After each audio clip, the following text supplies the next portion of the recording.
Да, почнуваме сега како што најавивме со господинот Миле Трајков, кој е воен инвалид од 2001 година. Господине Трајков, со вас разговараме, бидејќи вашите здруженија на војни инвалиди алармираа, и тоа беше и скоро на една годишнина од 2001 година, дека проблемот на војните инвалиди, на луѓето кои учествувале во конфликтот во 2001 се уште не е решен или потрошно на дел од тие луѓе.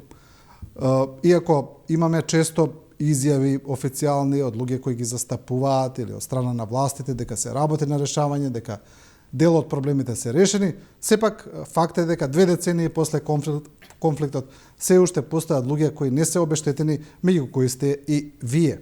Можете ли ќе преидеме и на главниот проблем, на законот кој е поднесен, до каде е тој закон, но можете ли на почетокот да ни кажете за вас, за вашиот историјат, како, што се случувало со вас, како е почнато од конфликтот наваму? Вака, најпрво да се заблагодарам на вашата телевизија, на можноста за да изнесеме дел од нашите проблеми во јавноста, да ја запознаеме јавноста, а со цел да успееме и да си помогнеме на самите себе, конечно да се реши нашиот проблем.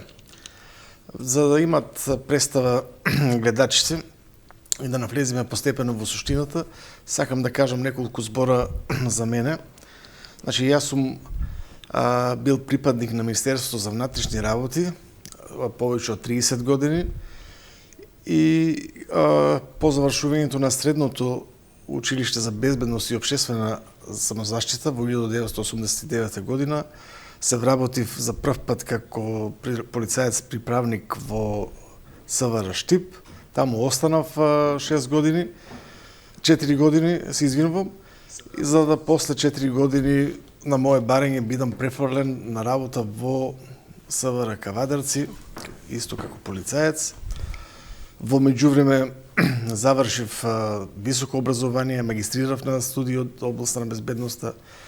Ще настојувам да бидам што е можно пократок и јасен. Имав неколку функции, да речам така, командир на сообраќајна полиција сум бил, командир на полицијската станица, самостоен инспектор за крвни, сексуални, сообраќајни деликти, за да кариерата ја завршам како инспектор за економски криминал во СВР Кавадарци. За критичниот период во 2001 година бев припадник на посебната единица за полиција, која што беше посебно обучавана и некаде беше таа единица после специјалната единица Тигри, беше нашата единица за справување со сериозен криминал, со терористички групи и слично. Критичниот период бев ангажиран скоро на сите места во војниот конфликт, од Тетовскиот, Кумановско-Липковскиот, Скопскиот регион и така натаму. Значи, како припадник на посебната единица на полиција, бев ангажиран во Тетово, значи конкретно ќе настапам сега на тоа каде сум повреден, каде е настапена мојата повреда, во Тетово, во месец август, 9 август, при ангажирање за штитење на полициски пункт кај градскиот стадион во Тетово, во близина на касарната, со цел да не биде нападнат од вооружени групи. Бевме поставени во куќа карабина, во еден момент бевме нападнати од сите страни со минофрлачи, со разно огнено оружје и сите што бевме во таа куќа на некој начин, кој потешко, кој полесно се здобивме со повреди. На помош ни пристигна на наша пријателска база, тогаш ги повикавме колеги, пријатели од Волците, кои што сами го запалија БТР-от, така се вика борбеното возило, дојдоа, не извлекоа и не занесоа во стационарот во Тетово, каде што ни беше во касарната, каде што ни беше пружена првата помош, за да после понатаму се лекуваме во домашни услови, нормално во Скопје, во родниот град и така натаму. Кој каде, да. И после тоа почнува вашата... После тоа почнува да кажам голготата. Вашата голгота. Да, која што трае до ден денес.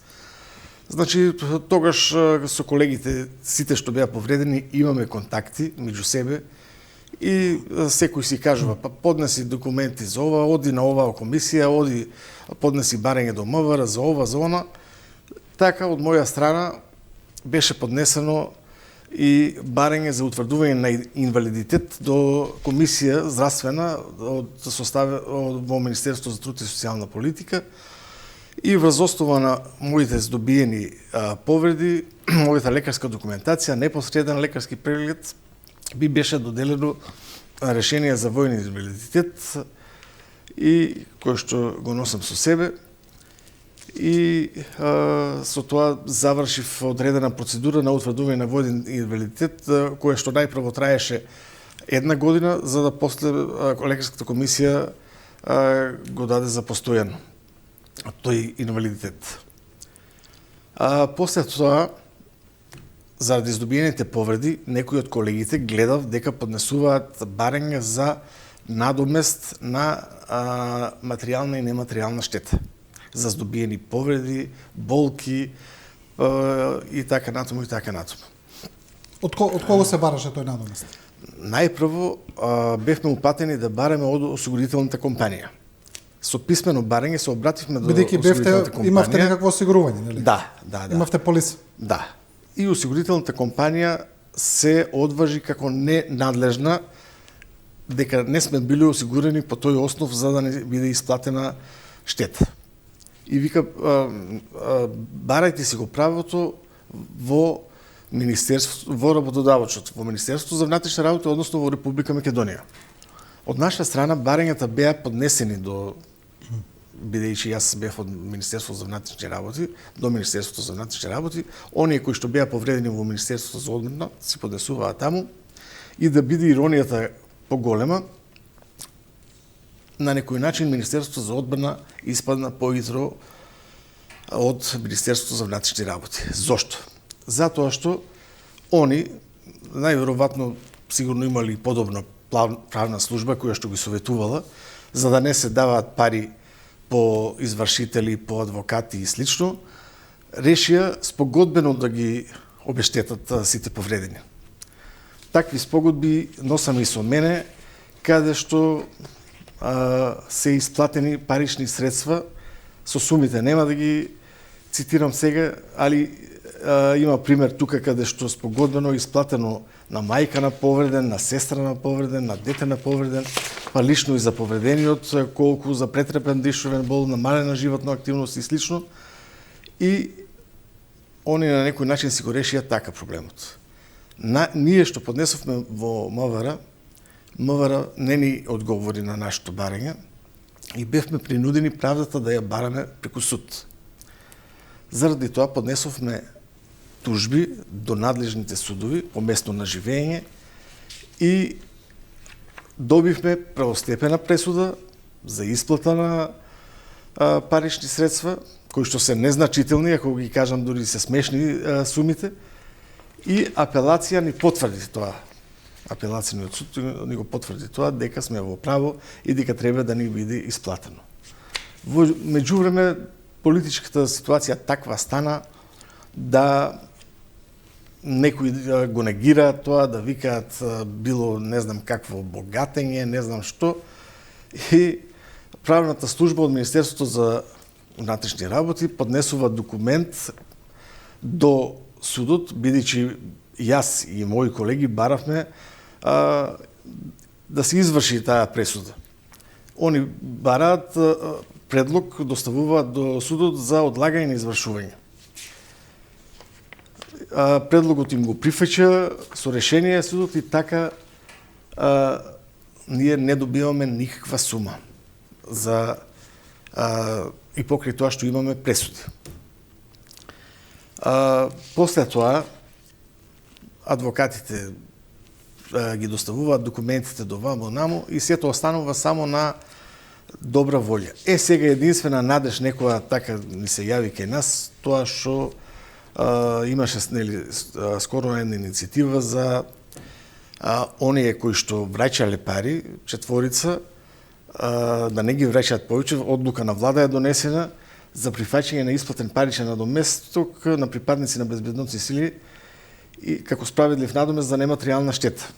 Тоа го најави и председател на Достоинство. Да, тоа е остварено и таа одлука е донесена. Сега нова одлука од страна на Достоинство е поднесена до владата за обештетување на сите кои што сме необештетени до сега, воени инвалиди. Колку е вашиот број сега? Мислам дека за колку зборуваме?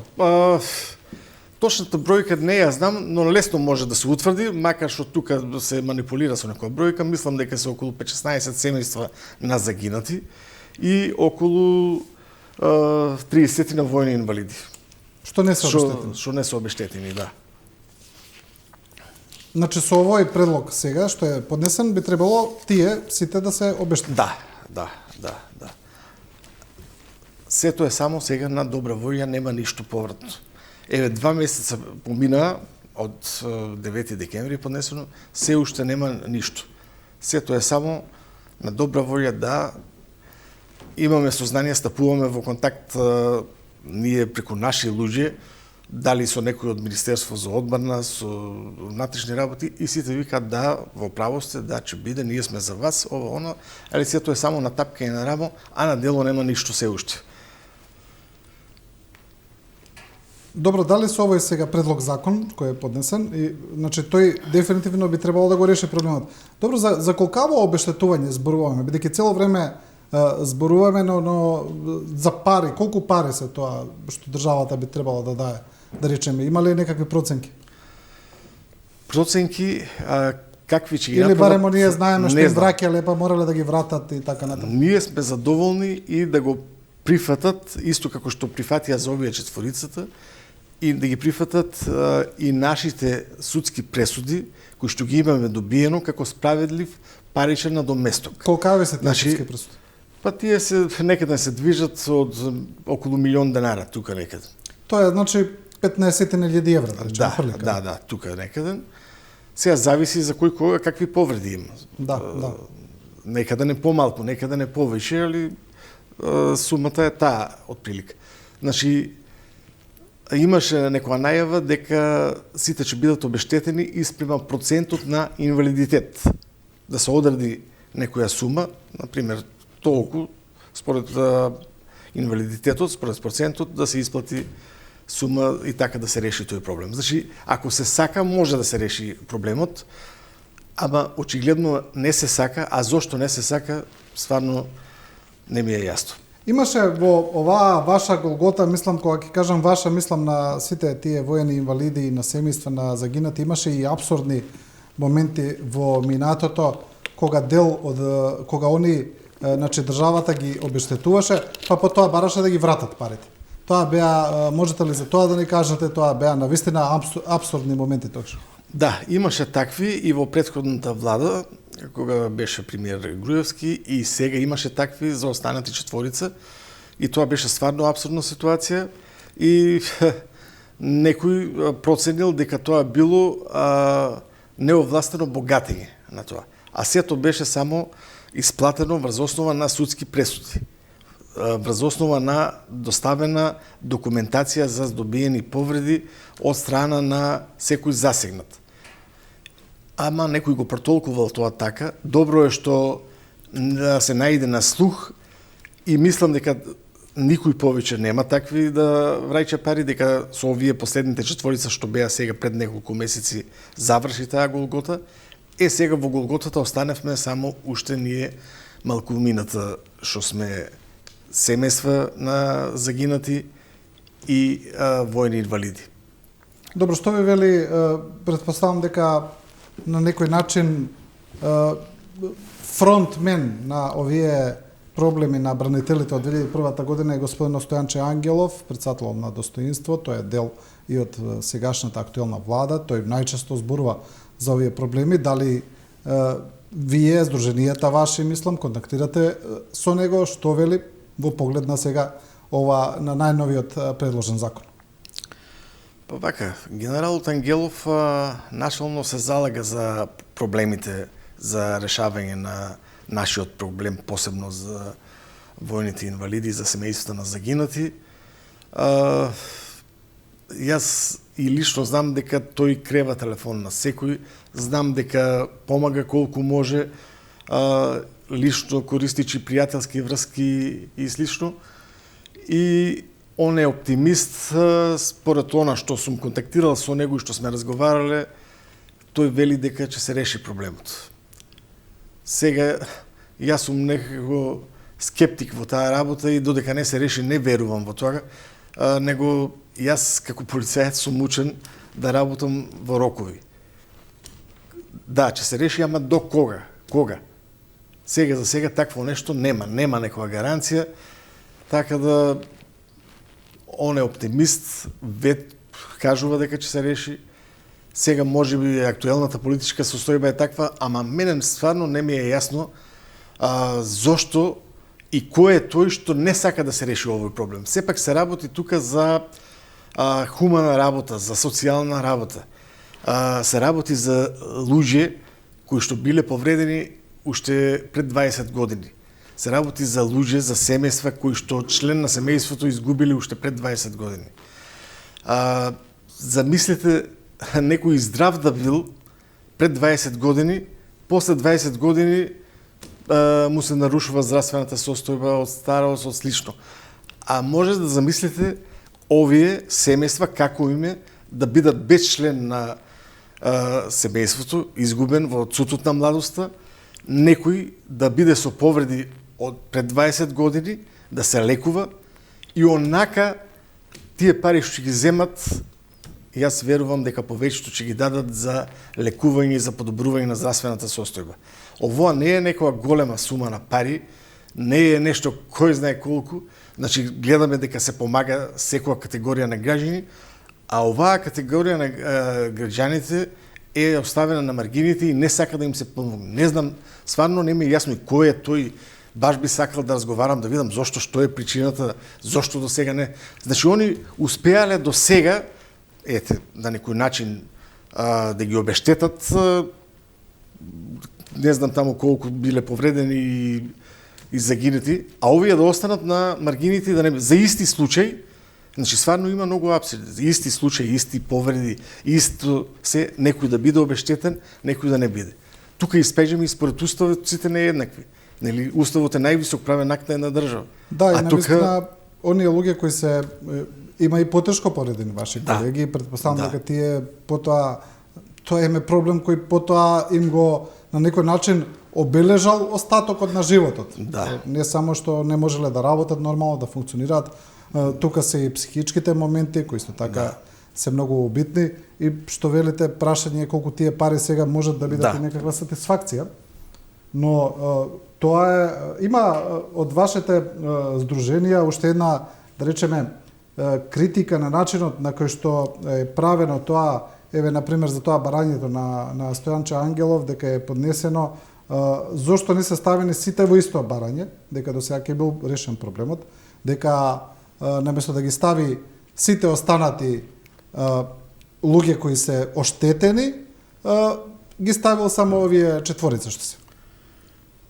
Да, навистина тоа прашање ми го поставуваат и други засегнати и досега не сум правил разговор со него на таа тема и навистина е така. Мислам дека на таа прва иницијатива да сме биле ставени, можеби и ние, мислам дека би поминала како што викаат кај нас во Ковадарци на еден мастрав. Да. На едно кревење на рака и мислам дека сега не би имало проблем и не би разговарале на таа тема. А зошто е тоа така, стварно не знам. Иначе, за да се добијат податоци, колку се повредени, колку инвалидитетот, колку има судски пресуди, колкави се тие износи, многу лесно може да се дојде. Ние често добиваме информации, ама чекај, сега да, во влада е, треба да се види, да достават податоци, колку е таа бројка, колку изнесува, колку би коштало тоа.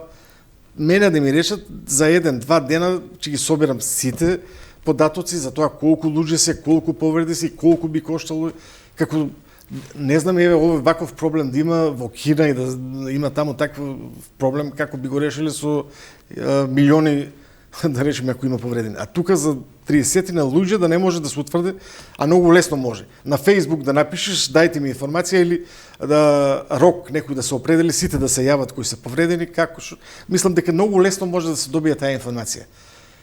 А ако не сака да се реши проблемот, тогаш се бараат секогаш рачки да се одоговлече проблемот, аха, чекај ова, чекај она и се ние чекаме и еве поминаа толку и толку време и се уште проблемот не е решен. И стварно е греота и срамота да разговараме на вакво нешто. Да, она што е интересно е дека вие сте се јавиле на повика на државата тогаш да ја завршите својата и професионална и граѓанска должност и секаква, но после 2 децении истата држава вас не ви враќа. На некој начин, дали вие и вашите, знам дека зборувате, комуницирате меѓу себе, дали сте разочарани од овој однос и не знам да може да се вратите во времето, дали тогаш би постапиле исто, дали би отишле тогаш на фронт? Па да, на некој начин така се чувствуваме како заборавени од државата, да. Испеѓа дека тие што користеле боледување или што ескивирале, дека правилно постапиле, а дека ние сме биле најверојатно во заблуда. Не и се. Јас сепак, што го имам оној карактер, и сега, и на овие години, повторно, ако затреба, би ја бранел државата и нема шанса да се сменам и да постапам, а поинаку без разлика што и да зборам, тоа е посилно од мене, нема шанса, мислам, да не се одзвам на повикот на татковината. Значи, често пати си го поставувам тоа прашање зошто ова се случува овака кај нас. Дали е вака и во другите држави, дали е овака и во често пати ни е репер, Америка, дали е на запад така, дали нивните војници и полицајци така кога ќе добијат повреди имаат маки како ние што минуваме сега. Значи има 1000 зошто 1000 затоа на кои што немам одговор. Значи често пати си го поставувам тоа прашање зошто се случува тоа. Ова што го кажавте интересно во поглед на ескивирањето, бидејќи има таква и изјава од поранешниот премиер Љупчо Георгиевски во дел од интервјута кој ги кажува, кога зборува за конфликтот, вели, тогаш имало проблем, бидејќи голем дел од припадници на, пред се на специјалните полициски сили, но и на армиски сили, земале боледување, ескивирале, баш тогаш мистериозно се разболувале. Навистина ли било така? Да, тоа е точно. Јас се сеќавам дека ние како припадници на посебната единица на полиција се соочувавме често со проблем да нема кој да не смени.